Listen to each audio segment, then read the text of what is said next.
Good afternoon, everyone. I'm Tal Henrik, spokesperson for the Israeli Prime Minister's office. This is day 144 of the October 7th war. To begin our briefing, today, Israelis go to the polls to cast votes for our country's cities, towns, and regional councils. The local elections were delayed twice by the war against Hamas. Yet today, they invite over 7 million Israelis, Jews, Muslims, Christians, and Druze, no matter, to choose their mayors and local councils in 197 towns and cities. Polls opened at 7 a.m. this morning and will remain open until 10 p.m. tonight. With so many soldiers away from home serving, we've had an increase in absentee ballots from army bases, including special ballot boxes being set up inside Gaza for the troops. But everyone will have a vote. Israelis know what they are fighting for in this war: democracy, freedom, the rule of law, liberty to choose our own leaders. In contrast, the last elections in the Palestinian Authority were 18 years ago. Now, an update regarding our efforts to free our hostages. As we've said many times in the past, we will continue to do everything to release the 134 hostages that are still cruelly held by the Hamas barbaric terrorist organization and return them to their families. Alongside a determined military effort, Israel is in continuous contact with mediating countries to create a framework to release them. Over the weekend, Israel sent a delegation to Paris and subsequently to Doha, and the Prime Minister has updated the war cabinet on the next steps in the negotiations. You see, from Israel's point of view, we are willing. But the question remains whether Hamas are willing. Hamas are making outlandish demands in another orbit, another planet. If Hamas can come back down to reality, we'll be able to have a deal. Israel certainly wants it. We want our stolen people back. In the words of the Prime Minister, the ground has been laid, but they have to enter the ballpark. They're not in town yet. Now an update from Koget. Yesterday, 174 trucks carrying humanitarian aid were inspected and transferred to the Gaza Strip. 72% of the trucks carried food, with the rest carrying water, medical supplies, and shelter equipment. We keep reminding the international media that there is no limit to the amount of humanitarian aid that can enter Gaza and northern Gaza. It's also almost never reported that UNRWA has distributed less than 80% of the aid that has entered Gaza.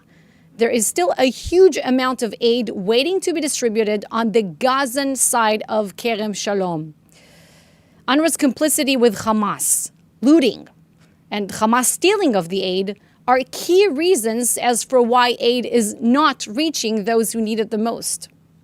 We say again, if UNRWA wasn't such a failure logistically, investing in its partnership with Hamas, more aid would reach the people of Gaza. And if you still need to be convinced that UNRWA must be replaced, I would point you to the comments made yesterday by Ayelet Samarano, the mother of Yonatan Samarano, at a UN Watch event. Yonatan's lifeless body was kidnapped to Gaza on October 7th by a so-called UNRWA social worker. Ayelet asks, very movingly, how can the UN pay this man who dragged my son's limp body on the ground and then picked him up as if it was a prize back to Gaza? Does the UN hold my son? She continued. Now an update regarding the UAE hospital ship. The UAE floating hospital docked at El Arish in Egypt. And in the last few days, it has begun treating patients from Gaza. The hospital is equipped for treatment of Gazan patients. Also on the subject of hospitals, last night the IDF released details of a 10-kilometer-long terror tunnel passing underneath the hospital and the university, connecting the north and south of the Gaza Strip. The terror tunnel network connects the Turkish hospital bordering central Gaza to the Isra University building in the south of Gaza City and reaches as far as the Zaytun area. We know that the tunnels were used by the Hamas's Central Brigade, the Gaza City Brigade, as well as the Nusayrat, Sabra, and Zaytun battalions to move between parts of the Gaza Strip. In that tunnel network, the IDF found rooms, full plumbing, including toilets, storage facilities for weapons and combat equipment, as well as the bodies of terrorists left in the tunnel.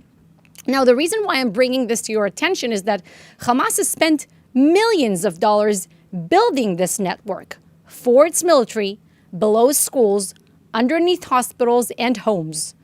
Funds which could have been used to lift up Gazans were sunk into the ground. Moving now to an update from the north. Yesterday, an IDF aircraft targeted and eliminated Hassan Hussein Salami, the Hezbollah terrorist responsible for the Hajir region, in a strike in southern Lebanon. Salami was part of Hezbollah's Nasser units and commanded Hezbollah terror attacks against Israelis, including anti-tank missiles at Kiryat Shmona and the IDF. Also this morning, approximately 35 rockets were fired from Lebanon towards Mount Meron in northern Israel. There were no injuries or damage. IDF fighter jets immediately responded. And that brings us to the end of today's briefing. I will now take your questions in the chat, please. Thank you. First question from Joel Pollack of Breitbart News. Is Israel concerned that US President Joe Biden is leaking details of sensitive negotiations to late-night comedians?